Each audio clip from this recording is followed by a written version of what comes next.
Welcome to the online session on parallel operation of transformers. So parallel operation, what is the need for parallel operation?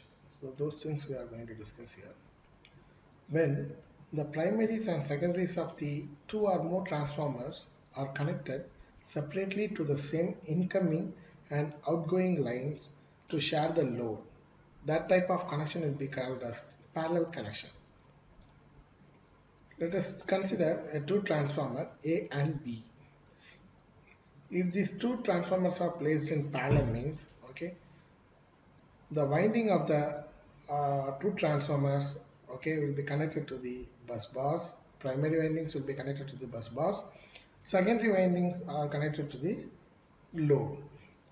Need of parallel operation. What are the necessity for the parallel operation? When the load on the transmission line increases beyond the capacity of the installed transformer, during that condition, to overcome that, one way of the transformer is to replace the existing transformer with the new one. One way is to replace the existing transformer with the new one having larger capacity, and the other way is to place one more transformer is parallel with the existing one to share the load. The cost of replacing the transformer is much more than placing another one in parallel with the existing one. Hence, it is desirable to place another transformer which is parallel when the electric load on the existing transformer increases beyond its rated capacity.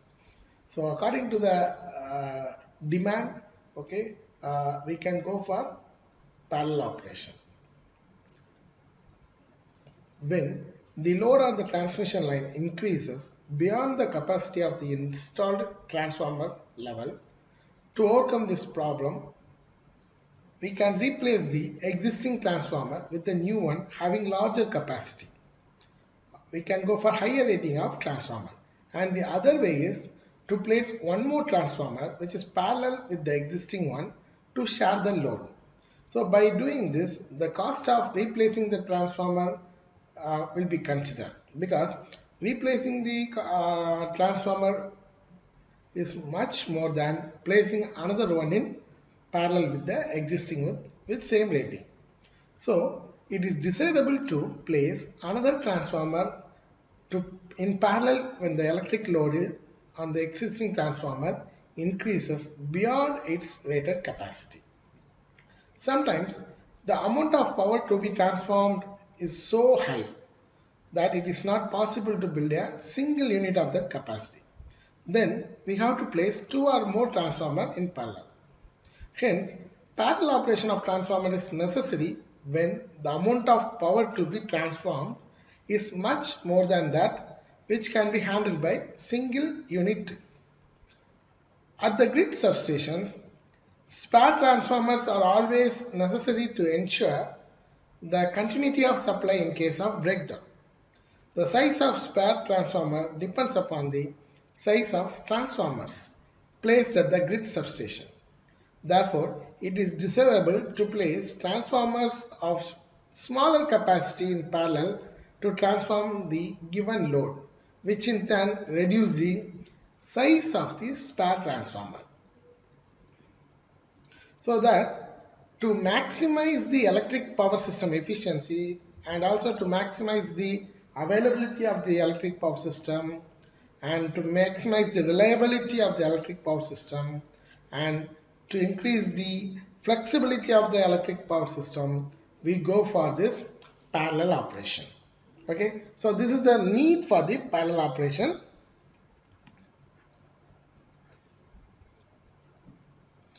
Then conditions for parallel operation. The following conditions are to be fulfilled if two or more transformers are to be operated successfully in parallel to deliver a common load. The first one is both the transformers should have same transformation ratio. That is nothing but transformation voltage ratio. That is nothing but the voltage rating of both the primaries and secondaries must be identical. So if this condition is not exactly fulfilled, Okay, then one of the transformer will have slightly variation, means definitely a circulating current will starts to flow, that will affect the operation of the transformers. Another condition is when both the transformers should have same percentage impedance. Same percentage impedance. If this condition is not exactly fulfilled, that is nothing but the impedance triangles at the rated kVA are not identical in shape and size. Even then, the parallel operation will be possible. But the power factors at which the transformers operate will differ from the power factor of the load. Therefore, in this case, the transformer will not share the load in proportion to their kVA rating. There will be a variation in the sharing level. Okay, so equal sharing is not possible during this condition. And the third one is both the transformer must have the same polarity. That is, both the transformer must be properly connected with regard to their polarities. If this condition is not observed, the EMF in the secondary winding of the transformer, which are parallel with incorrect polarity, will act together in the local secondary circuit and produce deadly short circuit. So it's an important one to check the polarity of the two transformer. And next one is in case of three-phase transformer, the phase sequence should be same. In case of three-phase transformer, the phase sequence of the two transformer must be same. Okay. If this condition is not observed, it will have the same effect as we discussed in the polarity. Okay. So this also should be checked properly. Okay. So these are the conditions for parallel operation of transformers. Okay. So by using parallel operation, we can share the load between the two transformers. So now we are going to discuss about the load sharing between two transformers which are connected in parallel. There are three different cases. The first case is the ideal condition where the two transformers have the same voltage ratio and their impedance voltage triangles are identical in size and shape. Here we consider that two transformers have same voltage ratio and their impedance voltage triangles are identical in size and shape. Okay, that is the first condition.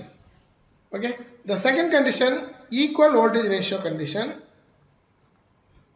where the two transformers have the same voltage ratio but different voltage triangles. Okay, and then the third condition, unequal voltage ratio, when the two transformers have different voltage ratio and different voltage triangles. Let's go and discuss how the load sharing will occur during the ideal condition. So I am going to the board. Let me share the board. Okay. So this is the corresponding equivalent circuit and phasor diagram for ideal transformer. Okay.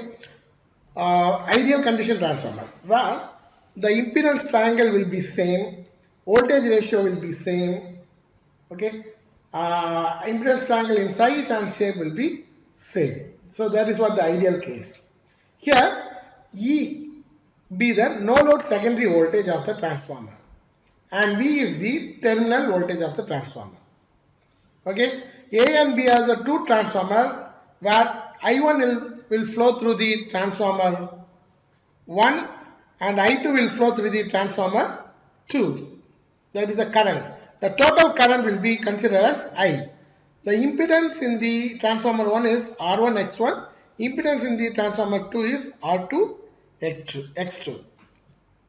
Okay, the current I1 and I2 in the individual transformer are both in phase. Both are in phase with the load current and inversely proportional to the respective impedance. Okay, the current, both the current I1 and I2 are inversely proportional to the respective impedance. Now, we are going to see the load sharing of between these two transformer under ideal condition. Let's say the total current. The total current will be given as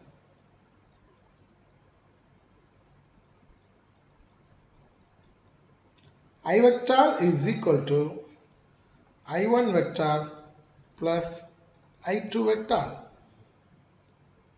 So take it as equation 1. Also, from the phasor diagram, okay, we can see that the corresponding impedance drop, okay, the corresponding impedance drop is equal. So I1 Z1 vector is equal to I2 Z2 vector. So take it as equation 2. So from the equation 2,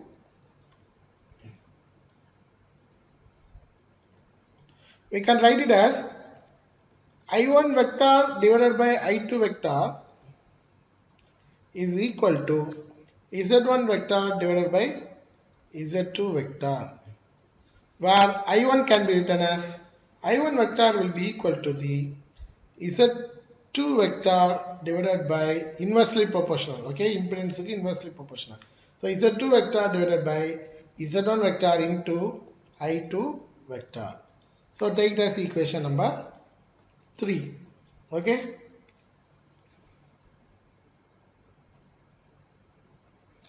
So now substituting this I1 in equation 1,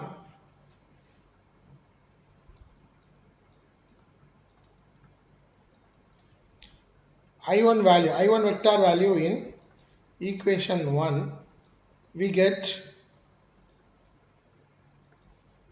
I vector is equal to, instead of I1 I am substituting Z2 vector divided by Z1 vector into I2 vector plus I2 vector. Now I am taking I2 as a common term. So I2 vector into 1 plus Z2 vector divided by Z1 vector. This can be rewritten as I2 vector into Z1 vector plus Z2 vector divided by Z1 vector. Take this equation number. So what is the equation number earlier? 4. Okay. So take this equation number 4. Now similarly,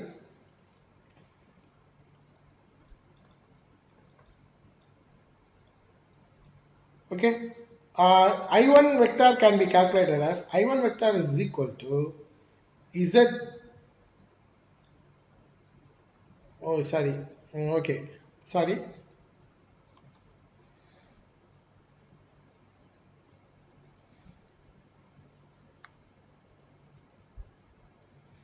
We have to calculate the value I2 vector. Okay. So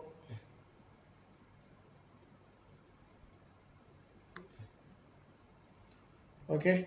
So here, so I vector can be written as I vector is equal to, sorry,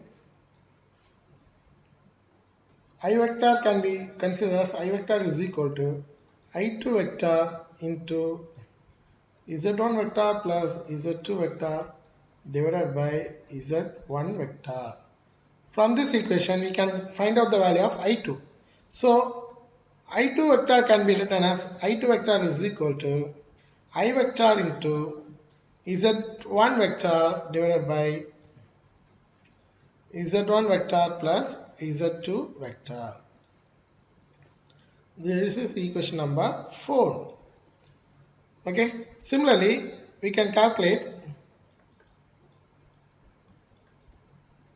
I1 vector is equal to, from the same simplification process, so I1 vector is equal to, sorry, I vector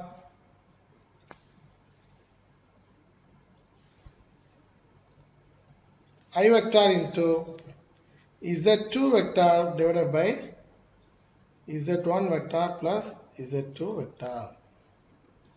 Equation number 5. Okay, this is the corresponding current sharing between the two transformer during parallel operation. Okay, the current flowing through the transformer 1 and transformer 2. Now, in order to find the power rating, okay, I am multiplying both sides by the common terminal called V vector. So, multiplying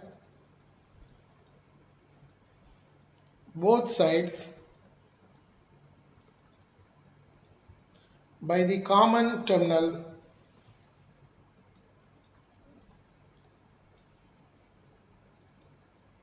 voltage, that is nothing but V vector. Okay, so from equation 4 I am writing it V into I2, V vector into I2 vector is equal to V vector into I vector Z1 vector divided by Z1 vector plus Z2 vector. Okay, so what is VI? Normally the rating, the transformer, okay, it represents apparent power is nothing but VI. So normally represented as kVA. Okay, so VI represents the power rating of the transformer. So the VI can be represented as kVA.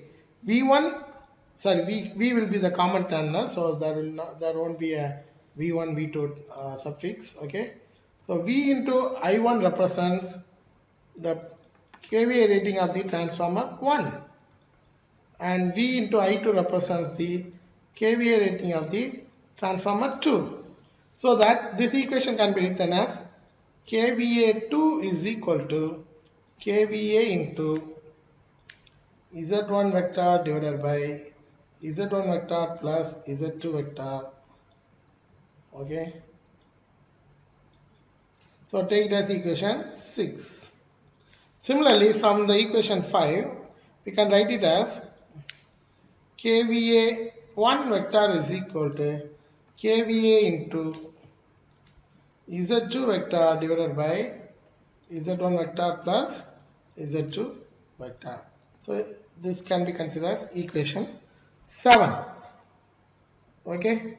So from the both the equation, kVA rating can be calculated for transformer 1 as well as the transformer 2. If you see the ratio between the transformer rating, kVA rating of the transformer 1 and transformer 2, okay, so the ratio of kVA rating between transformer 1 and 2, okay, that is nothing but equation 7 divided by equation 6. So the kVA1 divided by kVA2 will be equal to, this kVA will be cancelled, so Z2 divided by Z1. Okay, so that they called as power rating of the transformer is inversely proportional. kVA rating is nothing but voltage into current. So current is inversely proportional to the impedance. Okay, so this is what the load sharing of the transformer, okay, during ideal condition. Okay, so in the upcoming videos we will discuss about the load sharing for unequal voltage ratio and equal voltage ratio condition. Okay, where the voltage triangle size will vary. Okay, thank you very much for watching this online video. I think you may have some knowledge about the parallel operation of transformer and load sharing of transformer during ideal condition. In another video we will discuss about the load sharing of transformer during unequal and equal voltage ratio condition. Thank you very much